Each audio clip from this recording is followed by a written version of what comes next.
You're listening to the official Minnesota Wild podcast, presented by Acrisure. It's Wild Weekly on The Fan. Pass it from Kaprizov, shoots and scores! Now here to talk about the Minnesota Wild and the NHL. From the Wild, Kevin Fallness. And from The Fan, Brandon Molesky. Hey, good evening. Welcome to KFAN Wild Weekly. I am Brandon Molesky. Kevin Fallness from the Minnesota Wild Radio Network joins me as always. Hello, Kevin. Hello, my friend. You been getting overtime pay for all this extra hours you've been working this season? Because it seems like they go into overtime almost every time. Yeah, I mean, that's the running commentary between the broadcast booth, between myself, Joe O'Donnell, and Tom Reed. We're working about, it feels like 8 to 10 extra games this season, in a season that's already compacted because of the Olympic schedule. 21 times they've gone past regulation, and they've done it 10 of the last 17 contests. It's incredible.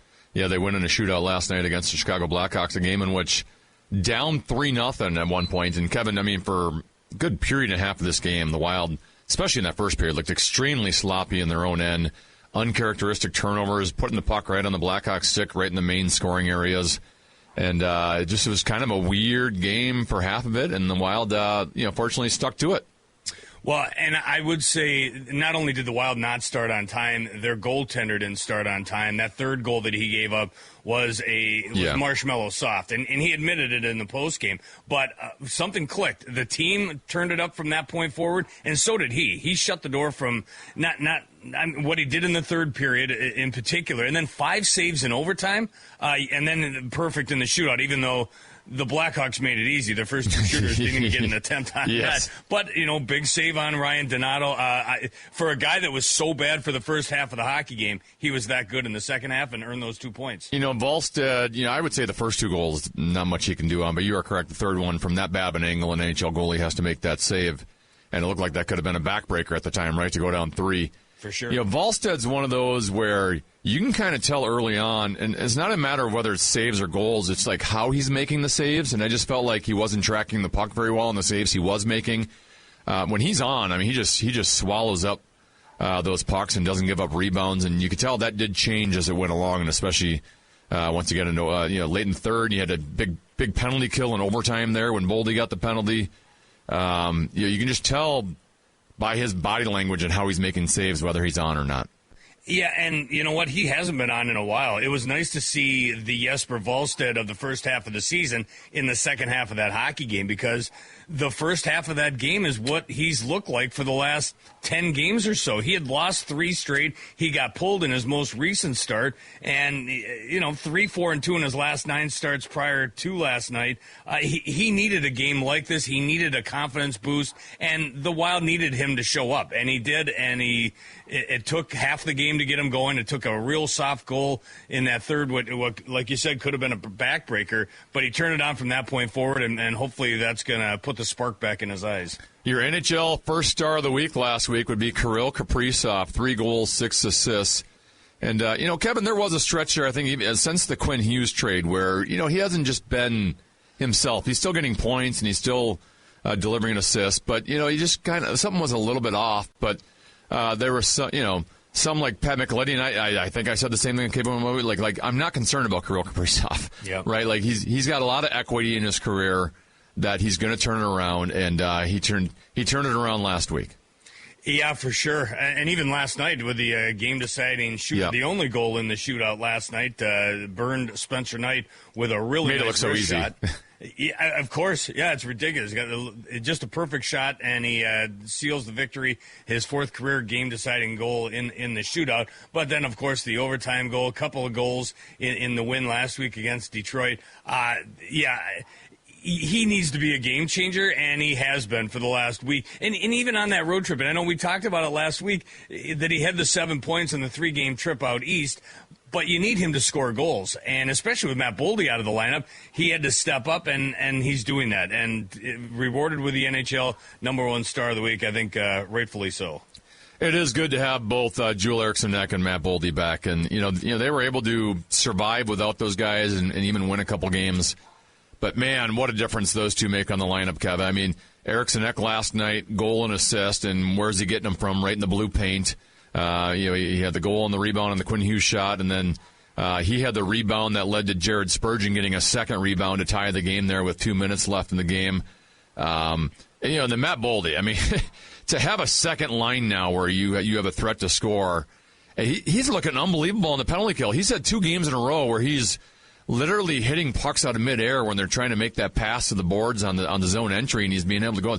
It's almost like he's getting more time and space on the shorthanded than he gets 5-on-5 sometimes because, the scenario in which he's forcing turnovers and he's getting himself involved in the rush, and a lot of times guys on the power play don't back check as well as they probably could do 5-on-5. Man, and the PK went 5 for 5 last night. Boldy's been a huge difference maker since he's come back. Yeah, we're going to hear from Matt Boldy later in the show. I got a chance to talk to him into the Blackhawks game, and I was surprised. I couldn't believe when Tom Reed told me in the post-game show against Florida that Boldy had 3 shorthanded goals on the season. That number grabbed me by surprise. I didn't realize it was that many, and he has been a difference maker. They could have had more last night. Yeah, I think he's wrapped his arms around the fact that, everyone wants to be on the power play. Nobody wants to kill penalties. That's where you put the thugs that want to get in front of shots and block shots and do that dirty work. But Matt Boldy has really embraced that role. And not only that, he's flourished. And it's so great because you do have those 3 superstars in your lineup now. You got Kaprizov, you got Boldy, you got Quinn Hughes, and they're all flourishing. But it's so important to have Matt Boldy back because he complements Kirill Kaprizov so nicely. And then he gets on that line where all 3 of those guys at one point were out. Now you got Johansson, you got Eck, you got Boldy all back, and they're all contributing in the last couple of games since they've all been healthy and back ready to roll. I disagree with your statement that no one wants to kill penalties and that they're thugs. One, I really enjoyed killing penalties back in my day, so now you're calling me a thug. You look in the mirror.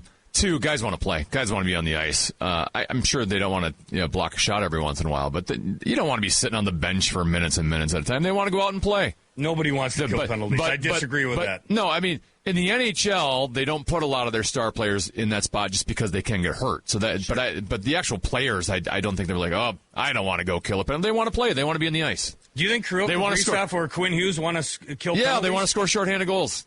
I don't think Quinn Hughes could score shorthanded goals. Of course he could, but he also would never leave the ice then. Yeah, he's fine. He doesn't leave the ice right now anyway. I think that's a dirty job that not many people love, but there are guys that have that mentality. Well, you said nobody likes to do it. Well, that might have been an exaggeration. I think most guys, nobody wants to be a goaltender except the guys that don't have scruples and are crazy. Those are the guys that want to stand in front of 100-mile-an-hour frozen pucks. Nobody wants to kill penalties. I disagree. I love killing penalties. Let's talk about a little bit of Olympic stuff. Jonas Brodin, he's not going to play for Team Sweden. It sounds like his injury is going to be a while here. What did they say, 6 to 8 weeks? Yep. But Marcus Johansson ends up playing for Team Sweden because of it. And he's had a pretty darn good year, 35 points this season in 49 games. And when you had the injuries right early in the year when Zuccarello was out, you've had some moments where some top 6 guys have been out. He's been a guy who's been able to play in your top 6 and has produced this season. And whatever you want to say about plus minus, you can say it's the worst stat ever, but the guy's a plus 18. I mean, that's got to mean something.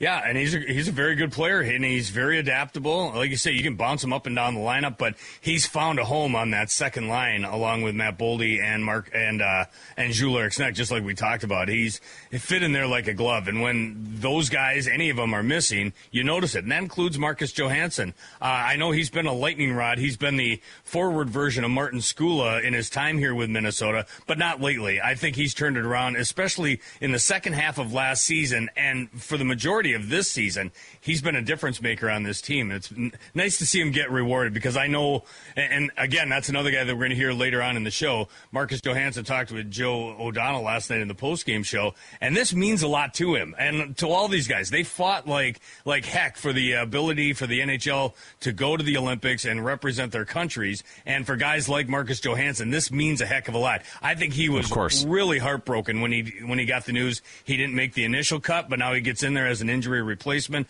and to wear those Team Sweden colors, it means a bunch. I still wish we could see Russia in the Olympics. It's a complete buzzkill from a hockey standpoint. I understand why they're doing it, but from watching the greatest hockey players in the world, and it's kind of nice to have like that villain team, right? Like Sweden and Finland aren't really like, you don't dislike those teams. No.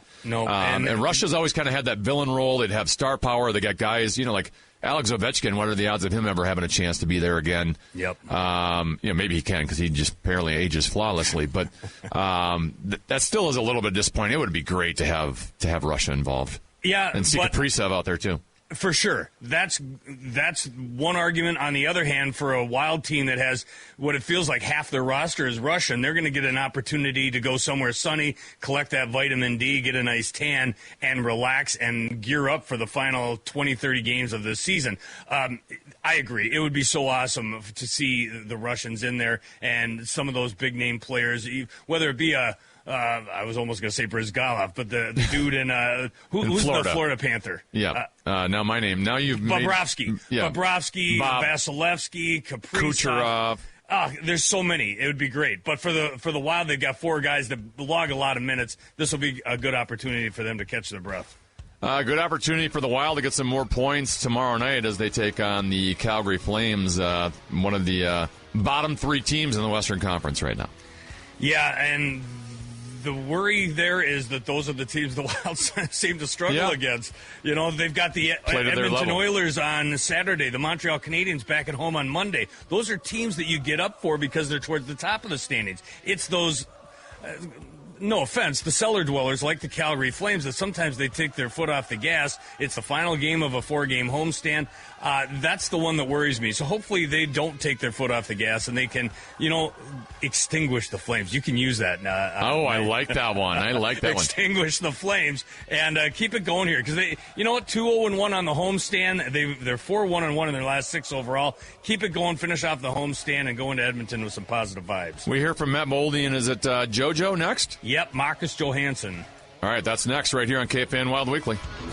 KFAN Wild Weekly continues. Kevin Fallness with you the rest of the way, and we're going to bring you a couple of conversations from the last couple of days with a couple of Wild players, including Matt Boldy. Missed 4 games with a lower body injury, got back in on Saturday. His return to the ice was against the Florida Panthers and Hockey Day, Minnesota. Yeah, the Wild lost in overtime, but a pretty cool day. Matt Boldy was right there, a part of all of it. Again, back after missing 4 games with that lower body injury. It's like he didn't even miss a beat. We talk about that and more with Matt Boldy before the Wild took on the Chicago Blackhawks. Yeah, obviously it's a pretty cool day to be a part of with all the games going on. And obviously outdoor hockey is so special to, I think, everyone growing up playing. So super special day to be a part of. And, yeah, unfortunately we didn't get the 2 points. I thought, their game was good. Up and down, kind of as finding different places to kind of contribute, and again, a weird game with a lot of special teams. It was, and that's one of the things I wanted to talk to you about, that you get back out there on the ice, and one thing that we've seen continue to develop as your career goes along, the penalty kill. You seem to be a big part of it, and now you're adding that shorthanded prowess to your arsenal. 3 shorthanded goals on the year. Tom Reed said that to me in the postgame, and I looked at him, and I thought, he's got to have that wrong. 3 on the year. What is killing penalties that you enjoy, or do you? Do you wrap your arms around that part of your job? Boldy's got a shorthanded break. Nobody's going to catch Boldy. Bolinski's trying to. Boldy in. He scores! Matt Boldy lasers it upstairs. It's a shorty, and the Wild have a 3-2 lead. Yeah, I think you take a lot of pride in the penalty kill. I think obviously it's not a situation where you're thinking about goals or anything like that. So just try to play within the system and be predictable for the other guys out there. And, I've been able to kind of get lucky and get some breaks and be able to score. 4 games off with that lower body injury, and it's one thing for you to be out, but your entire line was out of the lineup. No Marcus Johansson for a good chunk of that. No Joel Eriksson-Ek as well. Nice to get all the guys back on there, but how strange was it to have, a big hole in the lineup missing, and you guys are just sitting there looking at each other. This sucks. What can we do? Yeah, exactly. It was weird for sure. Coming to the rink and having the guys on the road and the 3 of us back here. So, yeah, definitely a unique situation and something that doesn't happen very often, but to be able to kind of rehab quick and be able to all get back together was definitely important. Felt like you guys hadn't lost a beat. What is it that makes, I know what I see and I know what John Hines says from your standpoint as a key member of that line. What makes you guys so effective on both ends of the ice? Yeah, I think we're just predictable in how we play, and we're not afraid to work. I think that's the biggest thing. I think when we work hard and take pride in our role and being defensive and starting from there, I think everything kind of grows from that. So when you get, you have Eki, who's so strong, he's at the net so much, JoJo, who's so dynamic and can skate and make plays all over the ice, it's a pretty special line to be a part of, and they make life really easy. How are you feeling now? Now getting back in the lineup and taking the injury out of the equation, because it is an Olympic year, there's a lot of hockey squeezed into the first almost 3/4 of the season so far. How is it as you try to stay right and ready mentally and physically? Because both have to be a grind through this 50-some games. Yeah, it's tough. It's a lot of games. It's not like a regular year. So, you try to rest, recover as much as you can, take care of yourself. Those are the biggest things. I think everyone's going through the same thing. It's not like we're the only ones playing this condensed schedule. So not much of an excuse there. So, yeah, you just do what you can to take care of yourself and try to make your body feel right. Last thing, and I know you're going to get besieged with this question in the next week or so, but we are getting down to the nitty-gritty. We're weeks, under a month away from going to Milan to represent the United States of America in the 2026 Winter Olympics in Italy. How cool is that? How excited are you getting? Are you able to put it out of your thought as you try to focus on the matters at hand? But have you started packing? What's going on here as we get ready to go? No, I haven't started packing yet. You try to stay focused on what we have right now. I think I have all that settled now and planning stuff like that for family and everything. So all that stress is kind of out the door now, and it comes down to kind of just taking care of business now with the Wild and getting these. I think we have 5 left until break. So focus on those and, go from there and then try to roll into that with a good attitude. Matt, thanks for doing this. Stay warm. Good luck against the Blackhawks. Yeah, thanks, Kevin. Matt Boldy prior to the Wild taking on the Chicago Blackhawks. Then, fast forward a few hours, Wild take on the Blackhawks, and they ho-hum rally from a 3-goal deficit, including down 3-1 going into the third period. They rally, tie it, and end up winning in the shootout. 2 big points on home ice. Wild now 2-0-1 on the homestand. Another guy that missed some time with injury, Marcus Johansson, had an assist last night, and also yesterday was announced he's going to represent Team Sweden as an injury replacement at the Olympics next month in Milan. After the victory last night against the Blackhawks, Joe O'Donnell caught up with JoJo to talk about that and more following the victory. Thanks, Kevin. Joined by Marcus Johansson outside the Wild dressing room. Come from behind win tonight. Of course, you were a big part of it. When you win a game like this, when you're down 3-0, what's it say about your team? A lot. Not just about the character in the room, but also I feel like we got a different confidence and believe in what we're doing, and we trust what we do, and we just keep going, and it paid off. What was talked about between the second and third period? Anything you can share? Just that wasn't good enough in the first 2. We knew what we had to do, so just go out and do it and get to work. And I think what we believe in this group too is there's not one guy that's got to do it. We got to do it together, and I think we did that tonight. Jesper Wallstedt gave up a tough third goal. I'm sure he'd be the first to tell you. But you guys found a way to persevere, picked him up a little bit, and of course he got better as the game went along. Just talk about his mindset, his ability to be resilient between the pipes. I mean, that stuff's gonna happen. He's been unbelievable for us all year. Maybe he wants that one back, but a few minutes later he made some unbelievable stops that kept us in the game, and I think that's maybe one of those momentum changes as well that gives us a chance to win, and it's fun to see him stick with it and get the win. Talk with Marcus Johansson on the post-game show. The Wild come back to beat the Blackhawks 4-3 in the shootout here at Grand Casino Arena. As you look at your game, back from injury, how are you feeling? Good. Fun to be back out there. It's always tough sitting out, so just happy to be playing and feeling good. Let's talk about the nomination, the selection now for Team Sweden. I'm sure you're disappointed at the start to not be named to the initial roster, but you knew this was a chance. And first of all, congratulations. When you got the news, where were you and how did it feel? Thank you very much. It was fun. It was on my way home from practice yesterday, and obviously a great call to get, and very honored and excited, proud as well, and I'm looking forward to it. What's it like to wear your country's jersey? I know you've had it on before. I'm sure it's a pretty special feeling.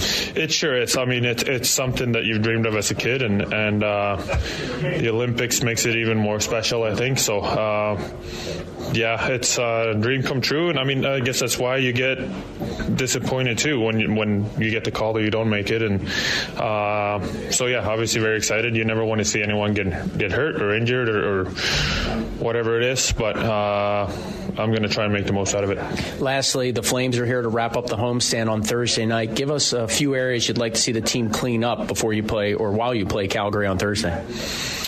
I mean, there's always a few details here and there, but feel like we could have had played a little tighter tonight as a unit of 5. Sometimes it felt like we were too far apart, and that makes the forecheck hard, and it makes it a long way to go back into your own end, and yeah, so a little bit better of that, and we're creating enough chances to score enough goals and help our goalies out. We'll be good. Had an assist tonight, and now an Olympian. That's got to sound pretty good to you. Thanks for doing this. Congrats on the win. Thank you very much. It's Marcus Johansson outside the Wild dressing room. Back to you, Kevin. Marcus Johansson following the 4-3 shootout win last night over the Chicago Blackhawks. Wild now 2-0-1 on the homestand, 4-1-1 in their last 6 overall. Wild have 30 wins on the season. Their 70 points are good for second place in the Central Division and in the Western Conference. They'll wrap up the homestand Thursday night when they host the Calgary Flames. Pregame at 6:45. Puck drops just after 7 o'clock right here on FM 100.3. The Fan. Should also mention Big Beyond the Pond coming up on Saturday. We're back. Another 2-hour show starting at 10 a.m. running until noon Saturday morning right here on KFAN. Myself and Pat Micheletti ready to talk all things hockey. Plus, we got a couple of special guests. Bill Guerin, General Manager of the Minnesota Wild and General Manager of Team USA. He'll be along to talk about that and more. Plus, we'll check in with Michael Russo of The Athletic and TheAthletic.com. A full, action-packed 2 hours starting at 10, running until noon Saturday morning right here on KFAN. It's called Beyond the Pond. But until tomorrow night when the Wild take on the Flames, I'm Kevin Fallness for Brandon Molesky. Thanks for listening to another edition of KFAN Wild Weekly. For an extraordinary advantage in sports, you need a game plan. For an extraordinary advantage everywhere else, all you need is Acrisure. With a high-tech human approach to insurance, cybersecurity, and more, Acrisure helps you take care of what you care about. That makes winning easy. See what Acrisure's extraordinary advantage can do for you at Acrisure.com.